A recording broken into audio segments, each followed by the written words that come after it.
Hello, welcome to the garden. Today is a harvest and tear out and reset day.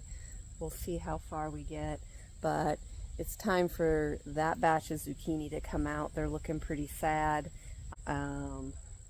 Squash vines are finishing out. I've kind of decided it's time to get those out of there. I'm afraid if the vine rots down too far, then it's going to damage the squash.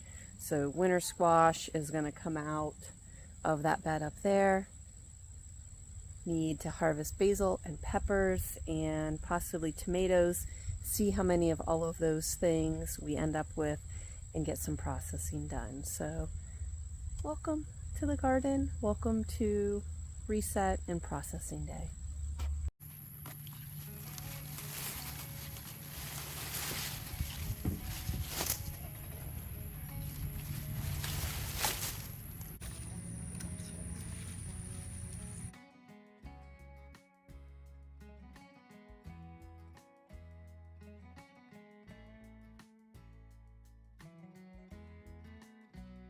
Okay, so this right here is definitely damage from a vine borer.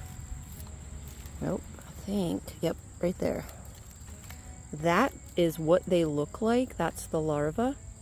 I'm going to put these in a container. I'm going to dig these out, put these in a container, and take these to the chickens.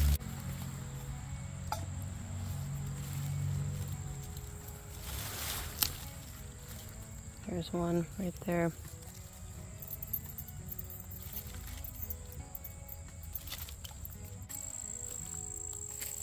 You're going to harvest some of the hot peppers? I am going to harvest some of the hot peppers. Just wanted to see if some of the sugar rush peach were starting to ripen.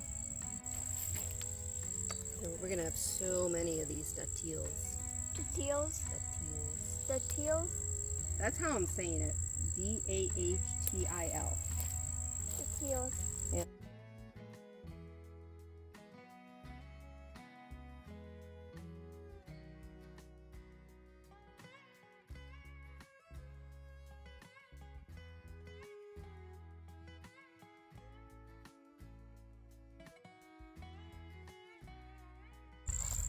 This plant here, which is kind of tipping over on me, is our pumpkin spice jalapeno. I'm gonna harvest the ones, aren't those beautiful?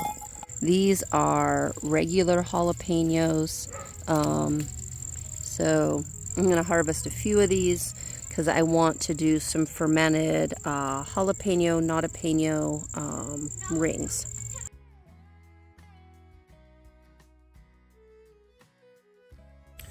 Our winter squash portion of the garden has really started to die down to the point when you look through, you barely see any of the vines. So we're going to go in, and any of the vines that are really dead or starting to rot, we're going to go ahead and harvest any of the squash or pumpkins that are attached to those vines. This is right here is why I'm starting to harvest, because this branch is starting to is rotting and getting slimy, and I don't want that to continue down to where the squash is. So I'm going to cut that off. I like to leave a nice long stem. They cure better and store better if you leave a decent stem. I would have left a little bit longer if there wasn't a rotten spot there.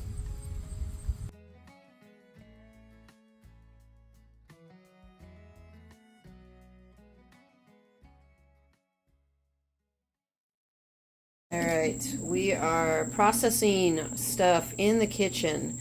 So I have the lovely assistant here, cutting the Romas in half. We've rinsed these. We're putting them on a cookie sheet on top of parchment paper. Gonna hit them with a little bit of salt and roast them.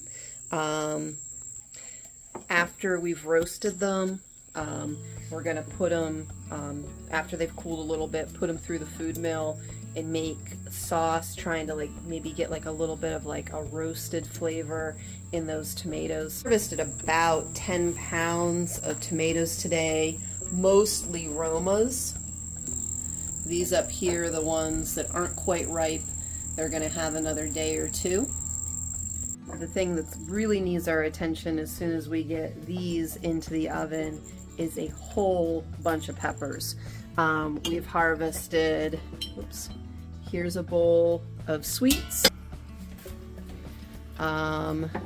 This is a bowl, there's jalapenos underneath here. Actually, I need to test these and see if these are the banana peppers or the hot Hungarian wax. These are jalapenos and a whole bunch of shishitos. And I actually didn't even realize I had this many bell peppers, but we harvested the bells. That is completely full. That's a pretty decent sized pot. I think that's a 8 or a 10 quart.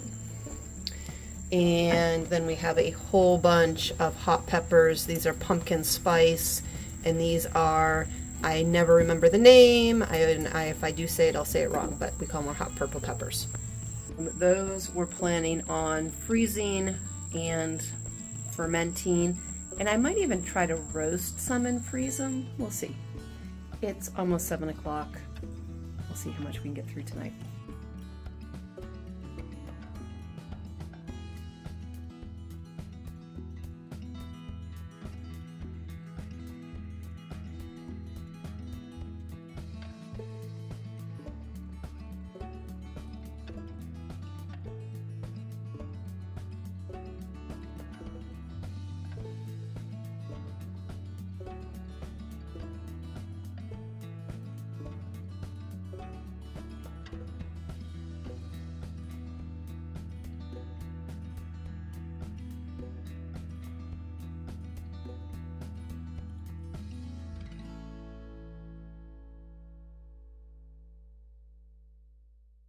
All right, so these peppers I'm going to ferment.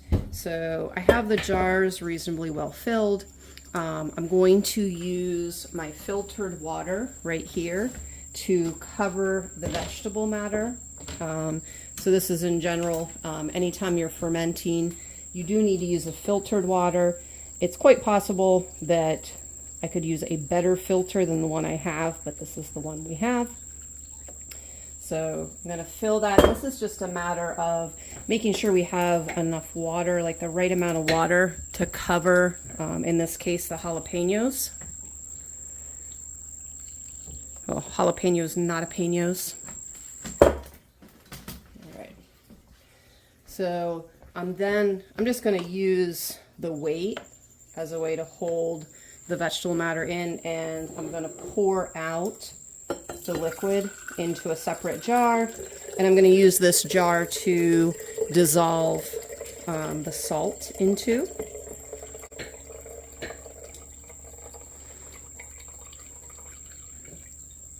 So I'm a little low on salt right now.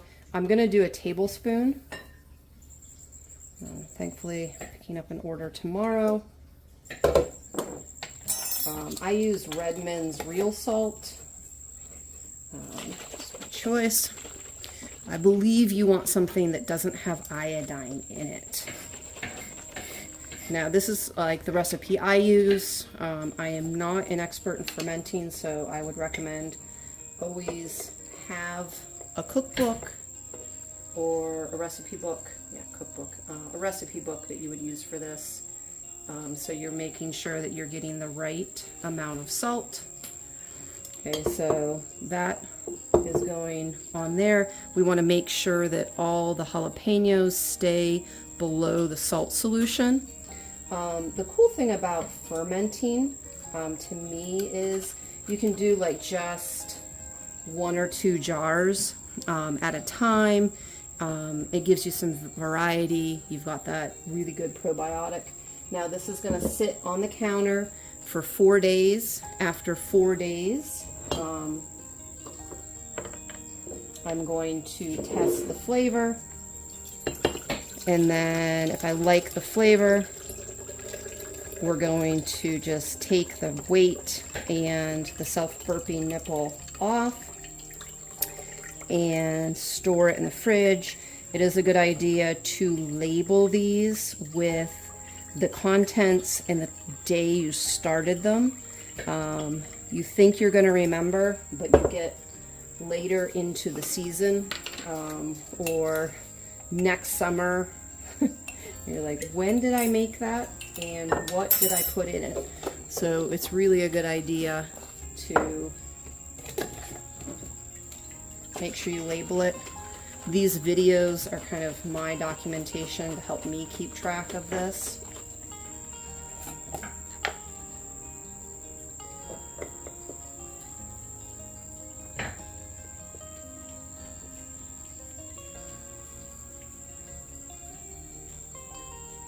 Wait on.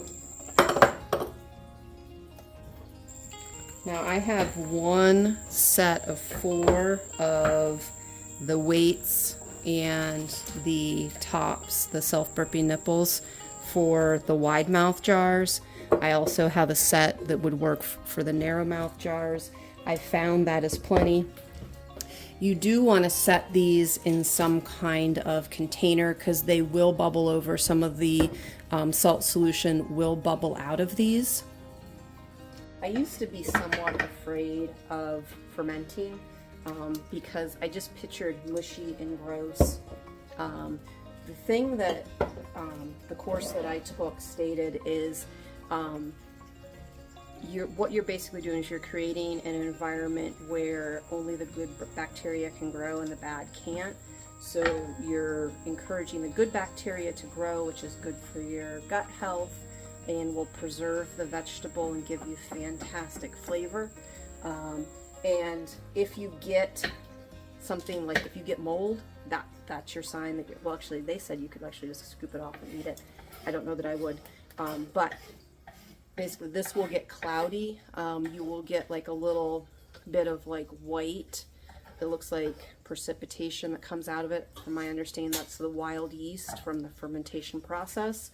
But I have loved fermenting. I love the flavor that it adds. I love that I can just do 1 or 2 jars. I don't have to set up a canner or make a like vinegar salt brine. I can just chop up some vegetables, put them in a clean jar, put the salt solution over, weight them, and put them on the counter. So I'm not the expert. I recommend if you try it that you have a recipe book or look up a recipe to follow, but that's my recommendation and I do love it. I have my lovely assistant over here. She's cutting up some of the sweet peppers. She put gloves on just because hot Hungarian wax and sweet banana peppers look a lot alike, so in case we got any mixed, she doesn't have burning fingers tonight. Pepper down. Pepper down. Happens. Our floor is a disaster, but that's okay. That's what happens in a working kitchen.